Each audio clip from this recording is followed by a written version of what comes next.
Good morning बच्चों। हमारा subject है गुजराती, क्लास 5, चैप्टर नंबर 6। मारनार थी बचावनार मोटो। मतलब मारने वाले से बचाने वाला बड़ा होता है। Page number 25। महात्मा बुद्धનું બાળપણનું નામ सिद्धार्थ હતું। महात्मा बुद्ध का बचपन का नाम सिद्धार्थ था। બાળપણથી જ તેમના દિલમાં अन्य प्रत्ये अपार दया અને परोपकारना भाव હતા। बचपन से ही उनके दिल में औरों के प्रति दया और परोपकार के भाव थे। कोई पण प्राणी ने ते दुखी જોઈ सकता न હતા। किसी भी पक्षी या प्राणी को वो दुखी नहीं देख सकते थे। महाराज शुद्धोधने तेमने माटे एक अलग बगीचो बनावडाव्यो હતો। और महाराज शुद्धोधन जो उनके पिता थे, उन्होंने उनके लिए एक अलग से बागीचा बनवाया था। एक दिवस ते बगीचा में टहलता हता और एक दिन वो बागीचे में टहल रहे थे और अचानक आकाश माथी एक हंस नीचे पड़्यो। जब वो बागीचे में टहल रहे थे तभी अचानक आकाश से एक हंस नीचे गिरा। आ पक्षी सिद्धार्थना काकाना दीकरा देवदत्तना बाणथी घायल थईने नीचे पड्युं हतुं। और ये पक्षी किसके तीर से घायल होके नीचे पड़ा था?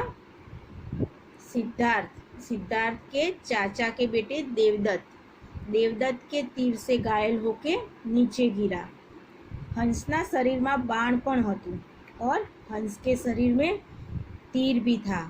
हंसने अनुभवाती पीड़ा समझवा माटे सिद्धार्थे ते बाण काढीने पोताना डाबा हाथ वडे जमणा हाथ में खोसी दीधुं।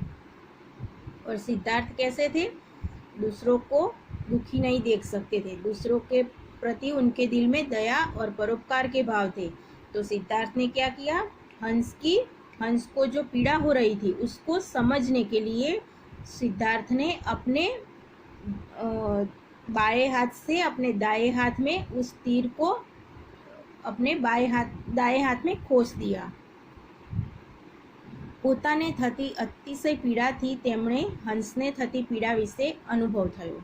और जो खुद को पीड़ा हो रही थी उस पीड़ा के अनुभव से उनको हंस की पीड़ा का अनुभव हुआ कि हाँ, हंस को भी ऐसी ही पीड़ा होती होगी।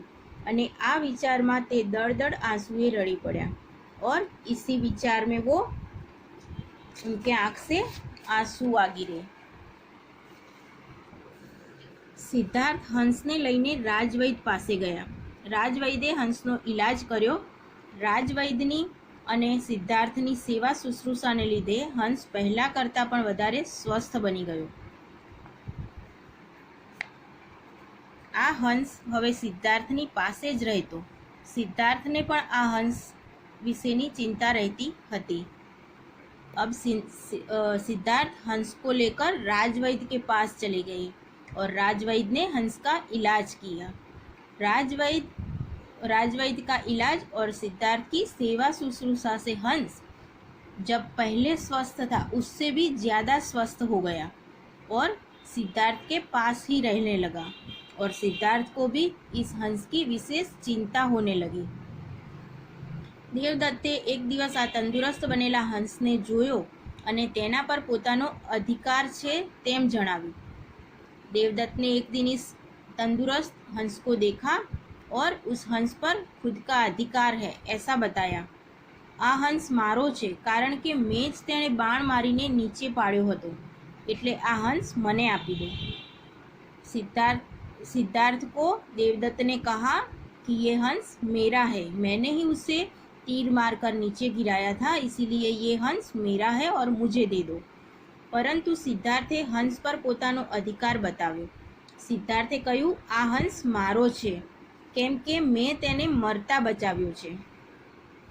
परंतु सिद्धार्थ ने कहा कि ये हंस मेरा है, अपना अधिकार उस पे जताया क्योंकि मैंने उसको बचाया है, इसीलिए ये हंस मेरा है।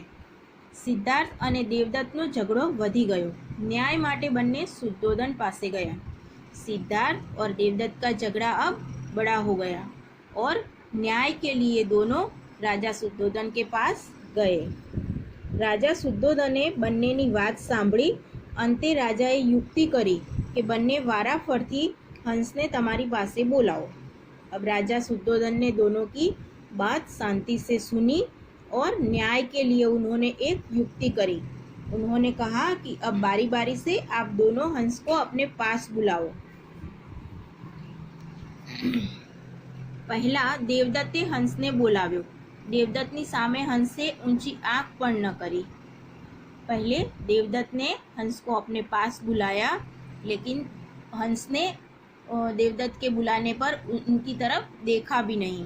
પછી સિદ્ધાર્થનો વારો આવ્યો।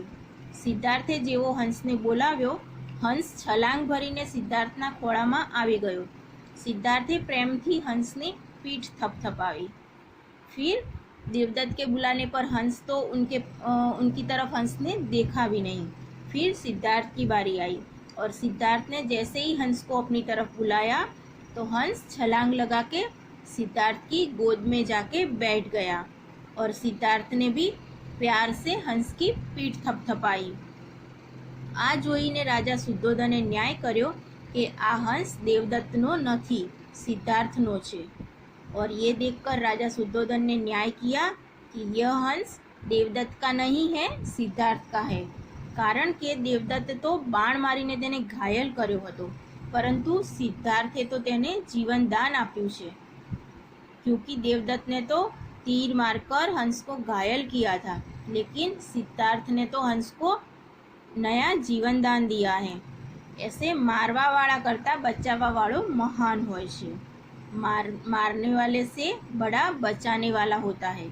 आ सांभળી देवदत्त शरमाईने चाली निकलो और यह सुनकर देवदत्त को बहुत शर्म आ गई और वहाँ से चला गया।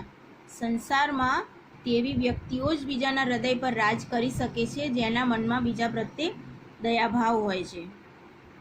संसार में ऐसी ही व्यक्ति दूसरों के दिलों पर राज कर सकती है जिनके दिल में दूसरों के प्रति दया भाव होता है।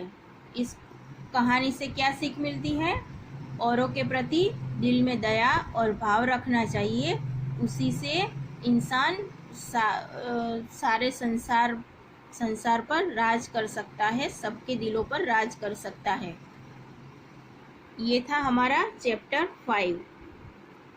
अगले वीडियो में मैं आपको इसकी वर्कशीट भेजूंगी, वो आपको अपनी नोटबुक में कंप्लीट करनी है।